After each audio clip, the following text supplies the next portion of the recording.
Anna, thank you very much for not only such a nice introduction, but for the wonderful work that you're doing and for taking on those challenges, which I hope all of you will do, because we need you to solve these problems, which, as I'm going to talk about today, are indeed large and in odd ways in our country getting larger. Nothing that I'm going to talk about today is unsolvable. And in many ways, these solutions are just in front of us. And for me, they're obviously in front of me. But we're not solving them, and we have to understand why. To get to accurate solutions, the most important thing is to have an accurate diagnosis. And from that, one can approach the possible policies and changes of attitude and types of political action that can make a difference.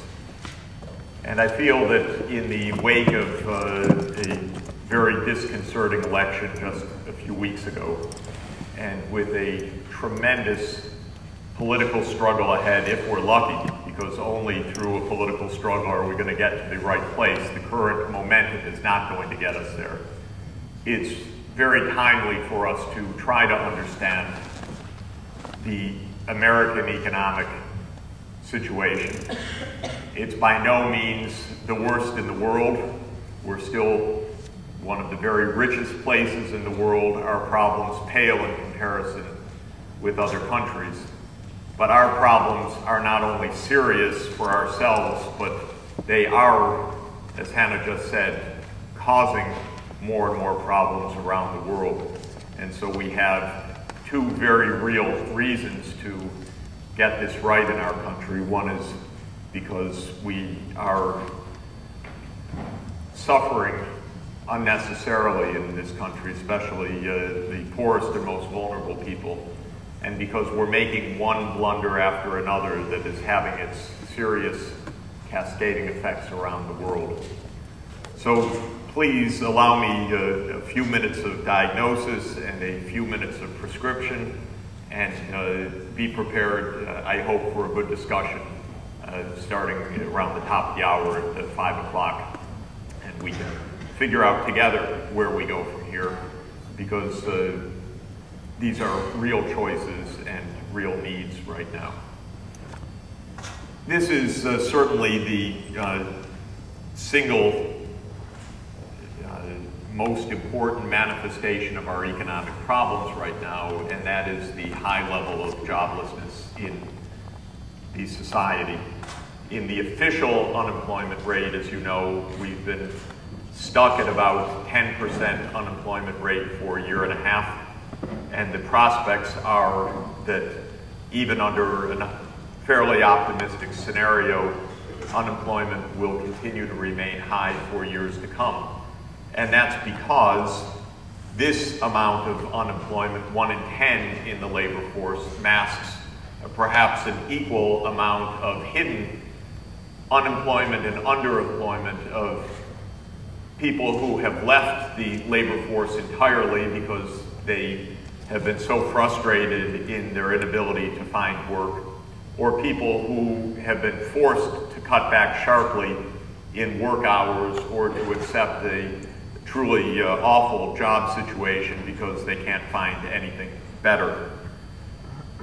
But this graph, which is of this month's unemployment rate, shows two things. Not only the bottom line showing the nearly 10% official unemployment rate, but the very large variation within the society.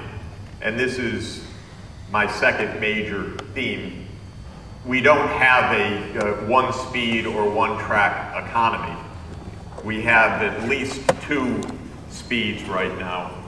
For those who are highly skilled, and for the few who are in particular sectors of the economy that I'll speak about, times are pretty good, actually.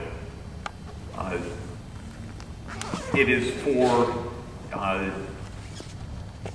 the bottom half of the income distribution, for people with the average educational attainment or less, especially for people with a high school education or less as the highest level of education attainment, that there's really a crisis. But that's a significant part of the population. The top four bars show the difference of unemployment rates for those with a bachelor's degree or higher. That's the top line, and that's under 5% of the labor force. It's gone up by a couple of percentage points, but it's still quite low. The second bar from the top is some college. A good lesson of the labor markets is that there's a big difference of getting your degree and not getting your degree. So hang in there and get it. 3 years and all but one class just doesn't make it compared to having the degree in the labor market. And you can see that the unemployment rate is actually above 8% for those with some college but not a bachelor's degree. Then the high school graduates have about a 10% unemployment rate, and those with less than a high school diploma have about a 15% unemployment rate.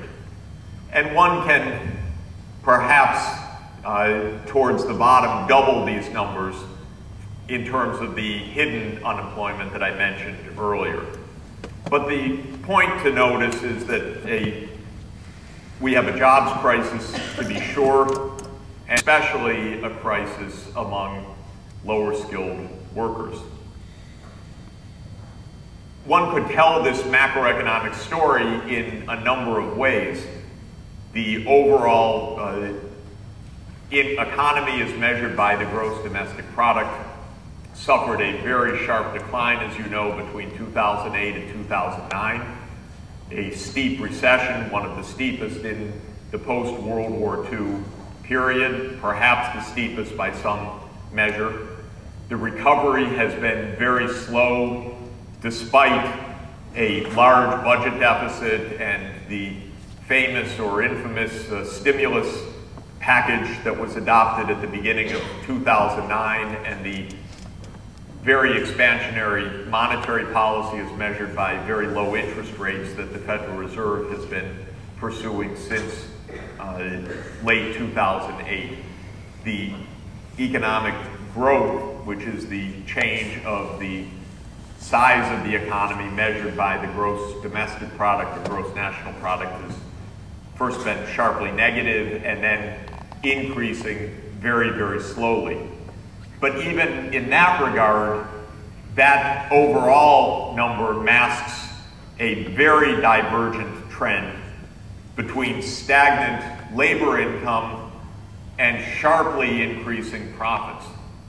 So the economy is, again, when you look beneath the surface, not only on average in difficulty, but very much divided between the workforce and especially the lower skilled part of the workforce, which is experiencing a tremendous squeeze of income, tremendous insecurity, tremendous loss of benefits of health care and other benefits of work, and a actually fairly high-speed, robust economy among owners of capital, a stock market that has gone up considerably in the last year, though not reaching its earlier peak, and relatively good labor market conditions for those at the top of the income distribution. Amazingly, if you look at the median income of a male worker over a period of the last half century, the median income that is at the 50th percentile of full-time male workers, and notice that that income, corrected for inflation, actually peaked 37 years ago in 1973.